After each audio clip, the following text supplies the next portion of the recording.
BBS 뉴스와 사람들. 네, BBS 애청자 여러분, 한 주간 안녕하셨습니까? 그리고 유튜브를 시청하시는 시청자 여러분, 한 주간 잘 지내셨습니까? BBS 뉴스와 사람들 진행을 맡은 강동훈 방송본부장입니다. 내일부터는 민족 최대의 명절이 시작됩니다.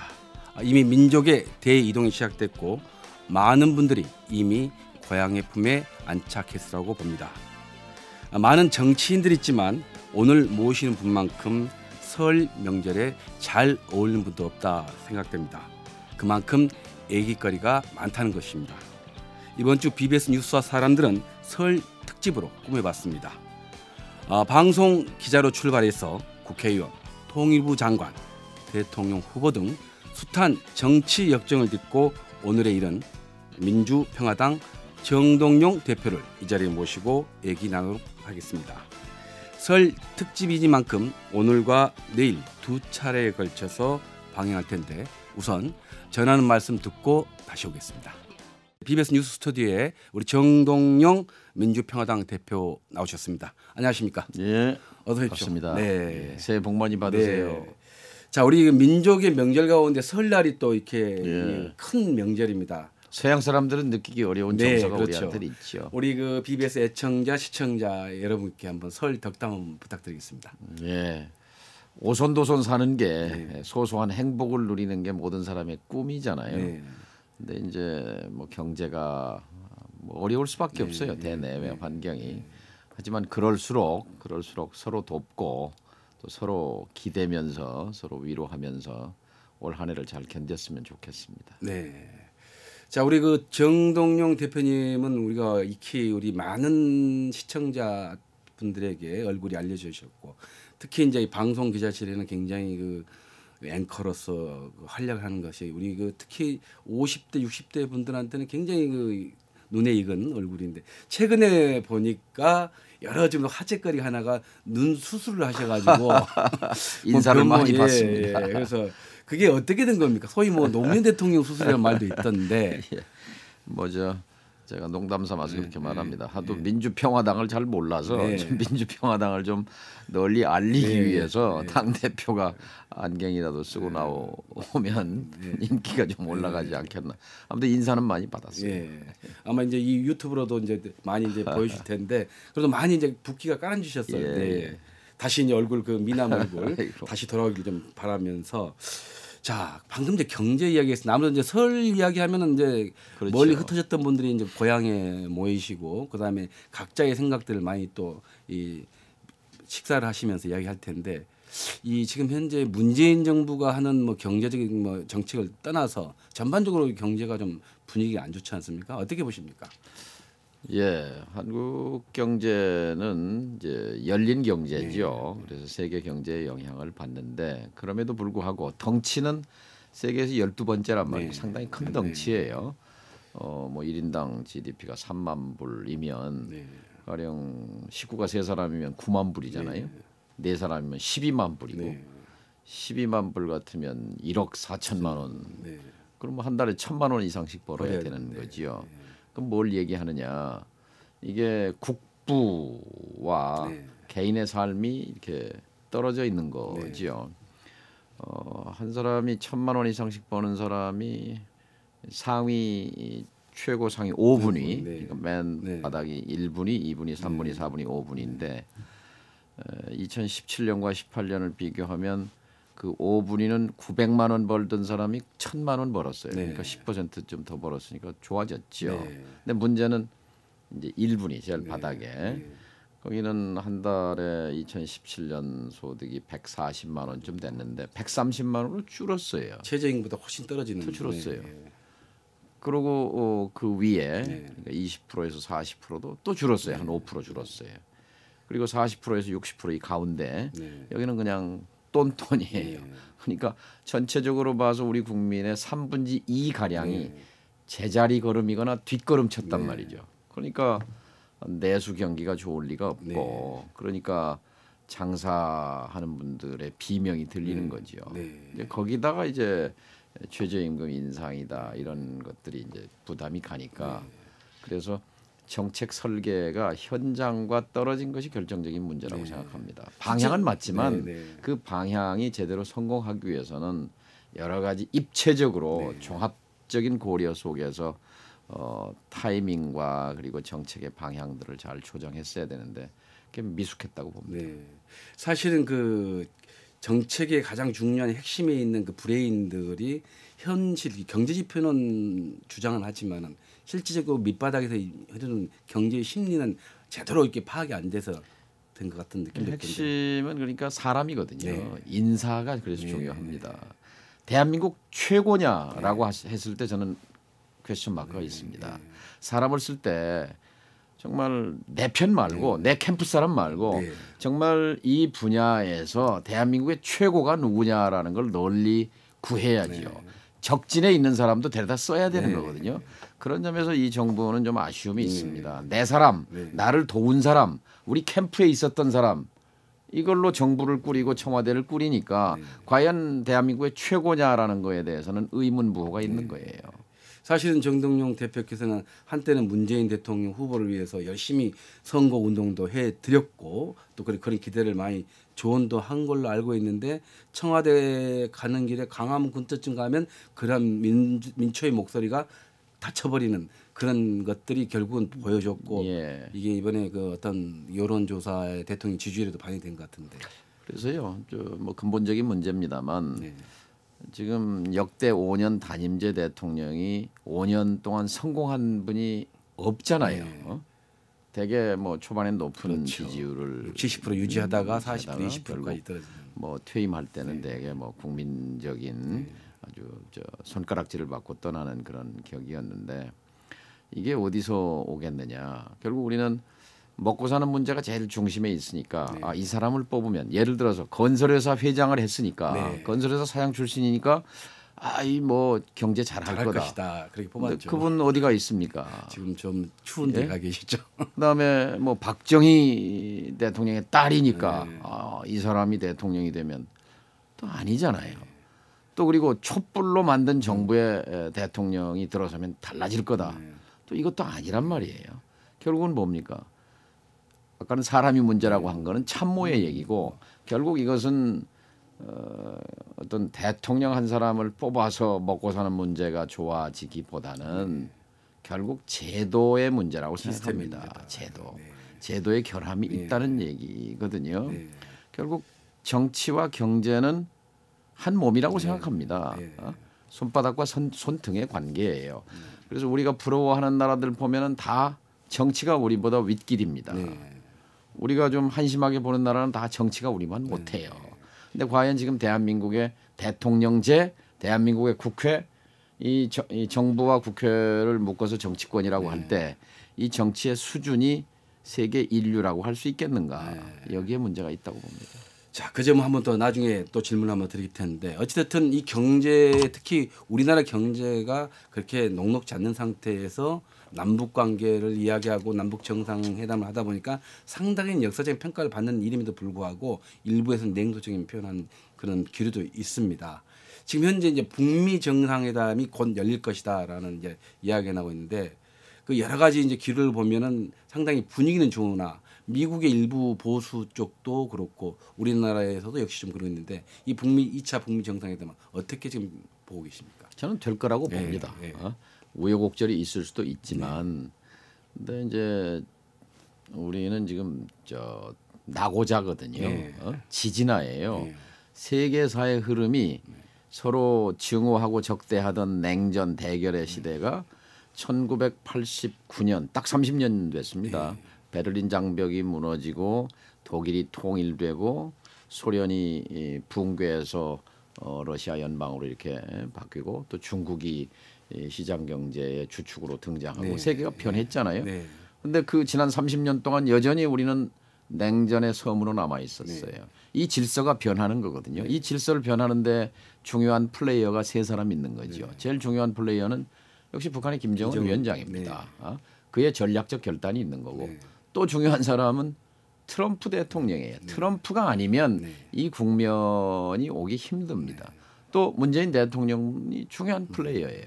만일 지금 대통령이 문재인 대통령이 아니고 이명박, 박근혜 이런 분이었으면 이 국면이 갈 수가 없는 거지요. 그래서 그 점에서는 뭐 지도자가 굉장히 중요한데요.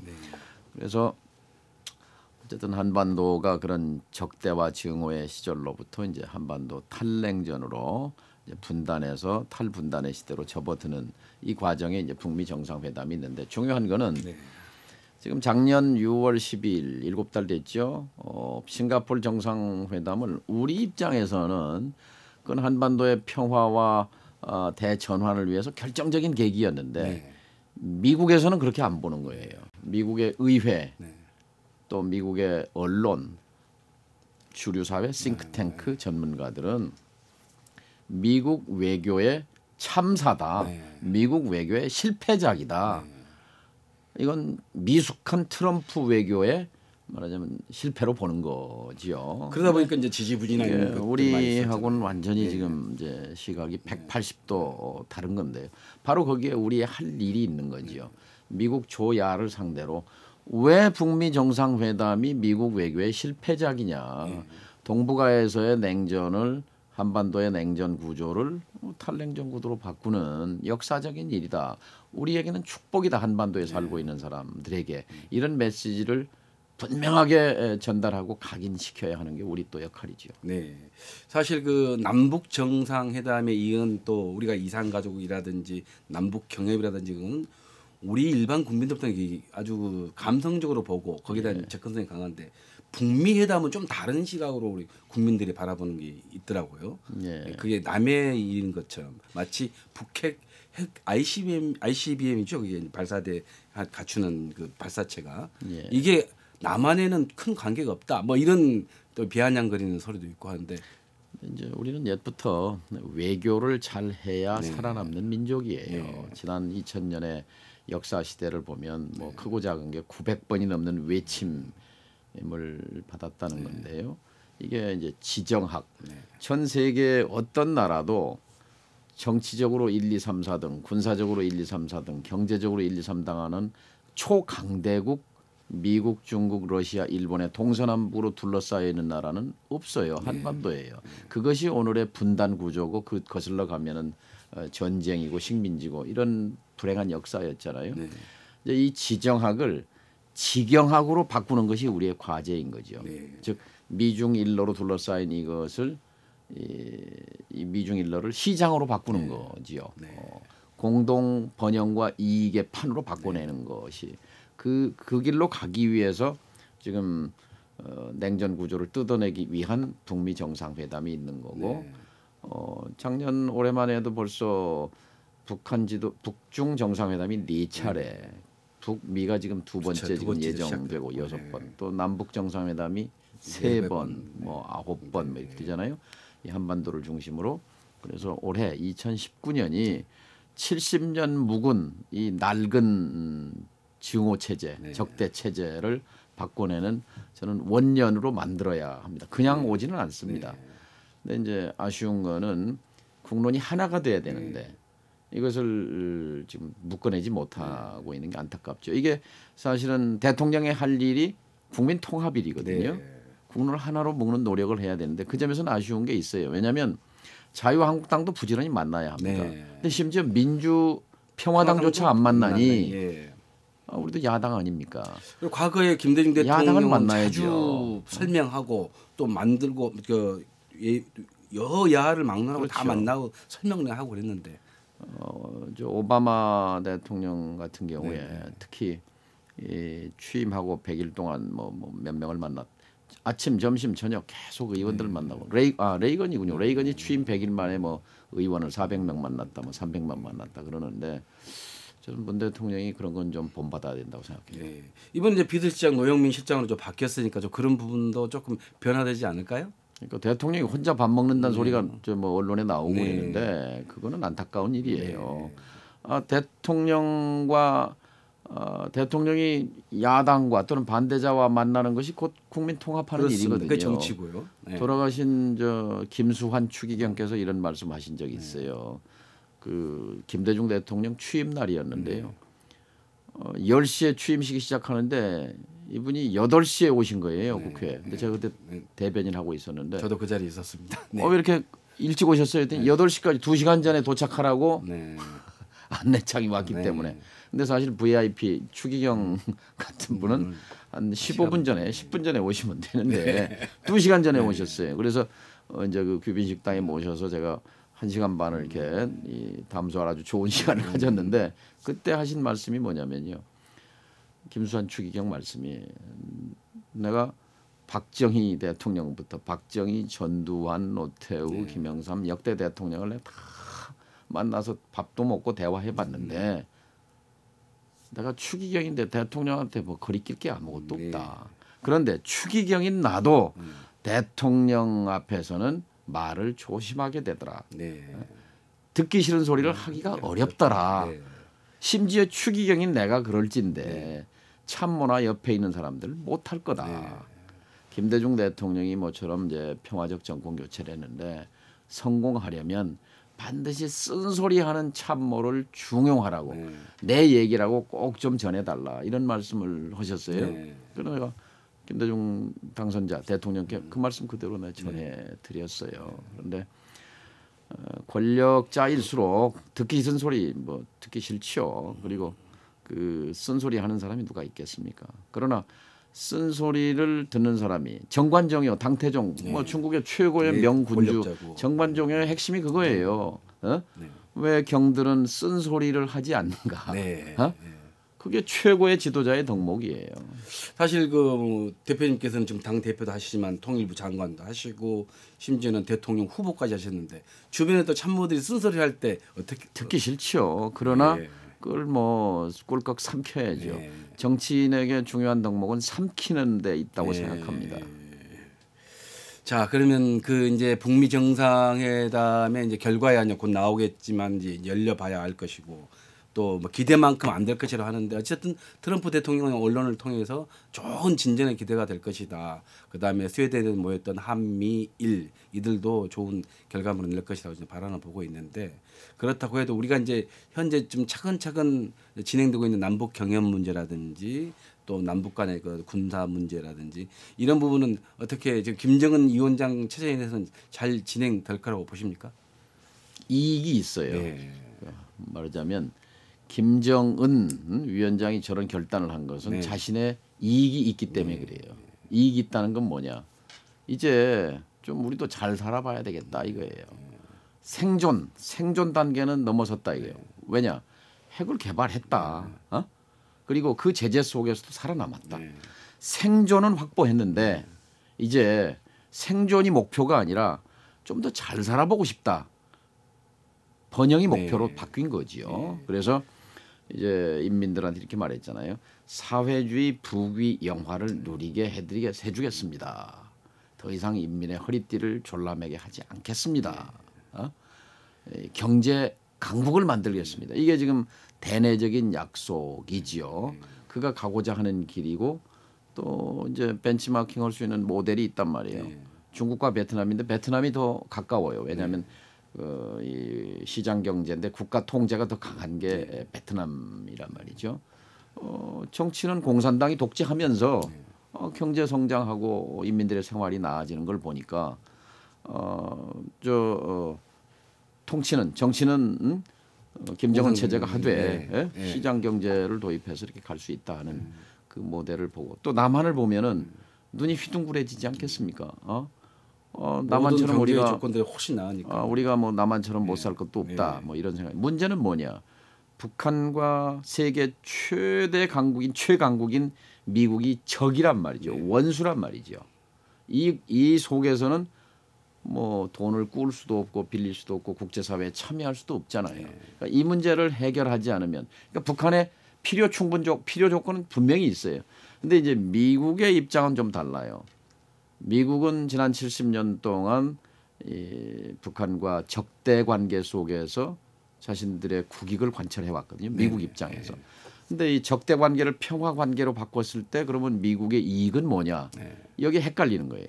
그러니까 트럼프 대통령은 이것도 이익이다. 이거 남는 장사다고 이렇게 판단하는 건데 미국의 전통 세력들 뭐 의회나 언론이나 싱크탱크나는 이 북한과의 적대 관계가 해체되면 미국의 핵심 이익이 말하자면 주한미군과 한미동맹인데 이게 현상 변경이 된다. 그러니 이걸 지키려면 북한을 쉽게 풀어주면 안 된다. 이제 이런 관점에 있는 거죠. 이게 본질 문제입니다. 지금 현재 이제 주변에 흘러나온 이야기를 보면 미래 핵은 포기했고 또 미국을 직접 타격할 수 있는 ICBM 이런 거는 발사체 이거는 하지 않겠다는 것을 이제 얻어냈다라는 건데 그럼 과거 핵 이미 만들어진 핵에 대해서는 지금 트럼프 정부가 묵인하고 있다.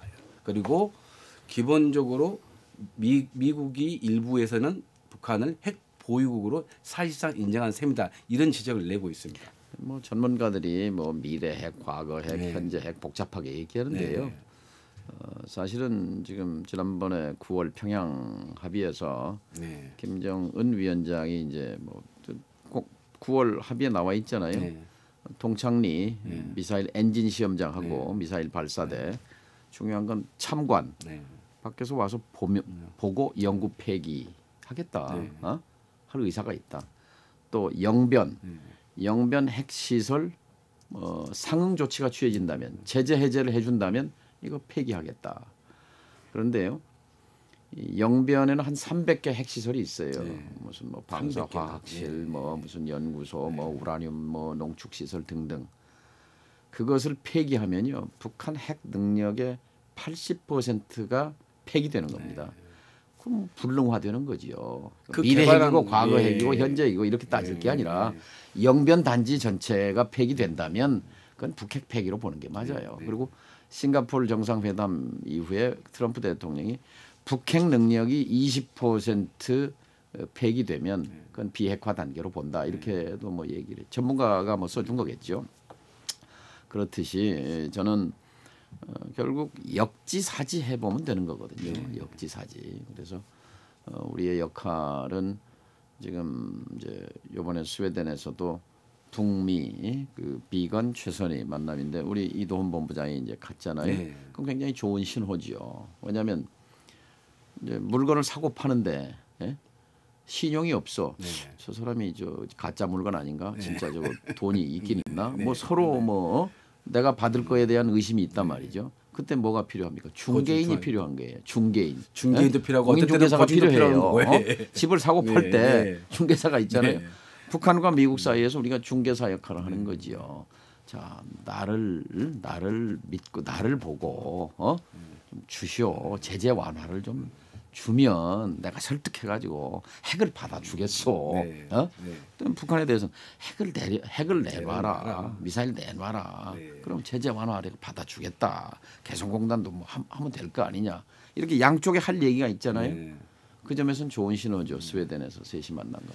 사실 그 정동영 대표님 하면 이제 통일부 장관 또 과거 MBC 기자 시절에도 뭐 앵커도 하셨지만은 통일부 담당 기자였어요. 네. 사실상 그럼 이쪽 분야만 꽤 그렇죠. 오래 하셨네요. 20대 김정일 위원장도 만나셨고 김정은 위원장도 만났고.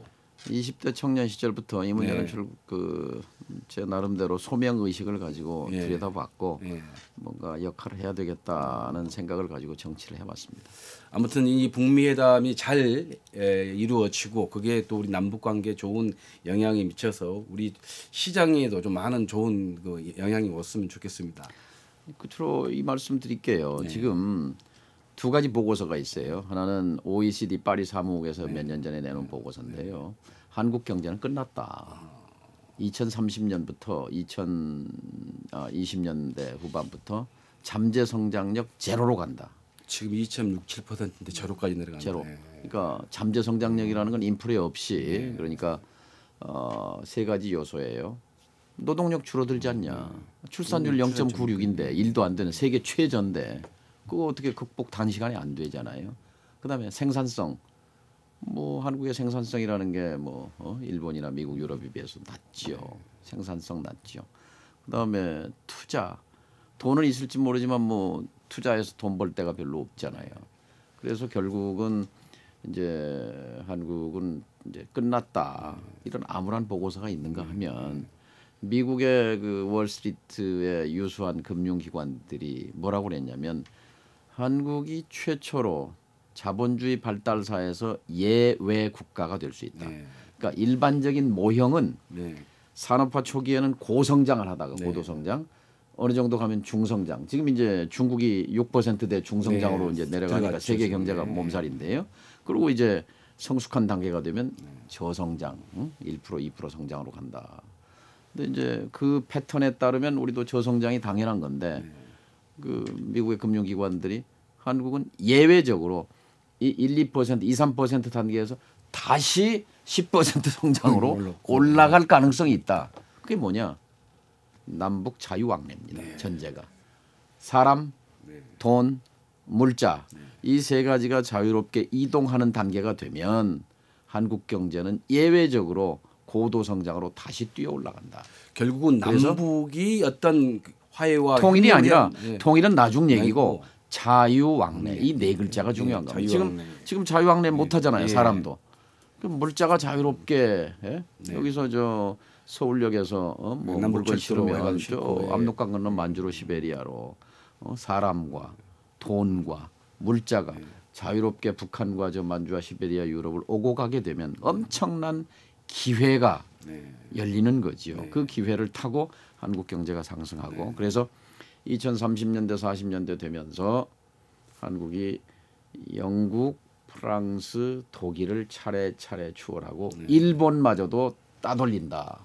이렇게 예측을 했어요. 이거 가슴 벅찬 시나리오 오잖아요. 지금 말씀하시니까 그 우리 타너 스님이라는 분이 있는데 그분이 말하는 예측 가능성에 예. 그런 말씀을 하는데 그게 가능하다면 또 어떤 분석형으로 보면 맞는 말이겠네요. 경제적 측면만 봐서 그런데요. 그렇게 되면 한국이 모델 국가가 되는 겁니다. 자, 식민 지배, 네. 분단, 네. 전쟁, 지독한 가난, 지독한 독재와 인권 탄압 네.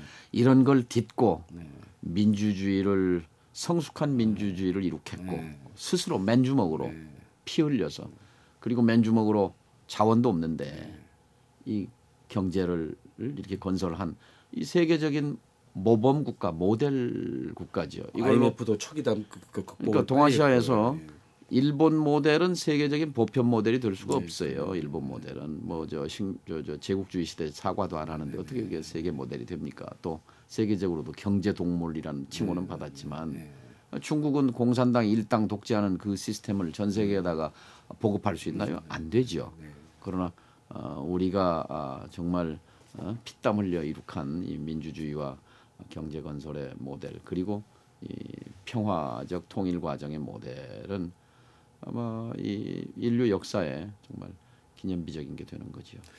자, 그 이제 남북 문제는 이제 이걸로 좀 정리를 하고, 자, 우리 이제 정동영 대표님이 이제 또 당 대표를 했으면 또 하두를 하고 있는 게 이제 선거구제입니다. 네, 선거제도. 네, 네, 선거제도. 이제 엊그저께 보니까 야 3당이 이제 그걸 합의안을 내서 이제 던진 여당에다가 다시 이제 던진 상황이 됐는데 지금 야 3당이 만든 안과 그 다음에 민주당이 만든 안 이걸 어떻게 지금 분석을 하고 계십니까? 안 이전에요. 이 선거제도가 뭐냐면요. 대한민국이 이대로 가서는 안 된다라는 각성, 반성에서 나온 겁니다. 무슨 얘기냐면 지금의 문재인 정부는 우리 국민들이 만들어줬잖아요. 현직 대통령 박근혜 씨를 끌어내리고 그러니까 현재 마음속의 촛불 집회는 계속되고 있는 겁니다. 그 목표는 뭐냐면 나의 삶을 좀 먹고 사는 문제를 좀 개선해달라 이거거든요. 도저히 못 살겠다. 이런 건데 그러기 위해서 지난번에 그 2천만 시민이 가장 큰 소리로 외쳤던 구호가 검찰 개혁이 1번이고 두 번째가 재벌 개혁이었어요. 검찰 개혁 지금 됐나요? 아직도 안 돼 있죠. 아직이 아니라 시작도 안 했잖아요. 재벌 개혁은 어디 뭐 이루어졌습니까? 시작도 안 했잖아요. 자, 그러고 역사에 무슨 정권으로 기록될 것 같습니까? 자, 정치 개혁해야 합니다. 선거제도 개혁은 바로 국민들의 먹고 사는 문제를 개혁하기 위해서 선거제도를 바꿔서 국민 뜻에 맞는 대의 민주주의를 하게 되면 검찰 개혁 하지 말래도 됩니다. 재벌 개혁 하고 싶지 않아도 안 할 수가 없습니다. 지금의 거대 양당 지배 체제에서 재벌 개혁 어렵습니다. 그래서 이것은 국민들의 먹고 사는 문제 문제를 해결하기 위해서 다른 말로 하면요. 대한민국이라는 식탁에 지금 앉아 있는 사람이 기득권층하고 거대 양당만 앉아서 둘러앉아서 밥 먹어요. 네. 그리고 나머지는 멀거니 뒤에서 쳐다보고만 있어요. 네. 근데 밥상 치워버려요. 배고프잖아요. 고통스럽죠. 그 식탁에 소상공인들이 앉을 의자를 놔줘라. 네. 청년들이 앉을 의자를 놔줘라. 비정규직이 앉을 의자를 놔줘라. 농민들의 의자도 놔라. 그래서 우리 사회의 다수를 차지하고 있는 약한 경제 주체들을 정치 주체로 대접해라 하는 얘기거든요. 자, 그러면 지금 이제 정동영 대표님께서 이제 주장하시는 내러 가운데 사실은 국민들은 이제 의석수를 좀 줄이고 좀 국회의원이 제대로 역할을 했으면 좋겠다 하는데 또 정 대표님께서는 그런 의견도 있지만 또 국민의 어떤 주체인 국회의원 수를 함부로 줄여서는 안 된다는 또 그 주장도 있거든요. 뭐 어떻게 하는 것이 가장 바람직한 라인이 될까요? 국회의원 숫자 줄이는 건요. 네. 국민 주권을 줄이는 거하고 같습니다. 심부름꾼 머슴은 많을수록 좋은 거예요. 다만 비용이 문제잖아요. 그래서 국회의원의 세금을 절반으로 쳐라. 국회 50% 세비를, 줄여라. 세비를요? 세비를. 네. 보좌관 수도 줄이고. 네. 그래서 올해 지금 국회가 6,300억을 쓰는데 네. 5천억 이하로 줄여라. 네. 국민 부담을 줄여주고 네. 대신 국회의원 숫자는 뭐 10%나 20% 조금 늘리면 네. 그러면 국민 뜻대로 연동하는 국민 뜻에 연동하는 선거제도를 만들 수가 있거든요. 이거는 위대한 정치 개혁입니다. 이게 대한민국의 진로가 바뀝니다. 왜 진로가 바뀌느냐? 청년당이 몇십 명 들어오게 됩니다. 청년들이. 농민들이 몇십 명 들어올 수 있어요. 자영업자들이 국회에 들어올 수 있어요. 사회적으로 경제적으로 힘없고 돈 없고 백 없는 사람들이 국회에 밀고 들어올 수 있게 되거든요. 그분들의 정치 세력이 되게 되면 하지 말래도 검찰개혁, 재벌개혁이 이루어집니다.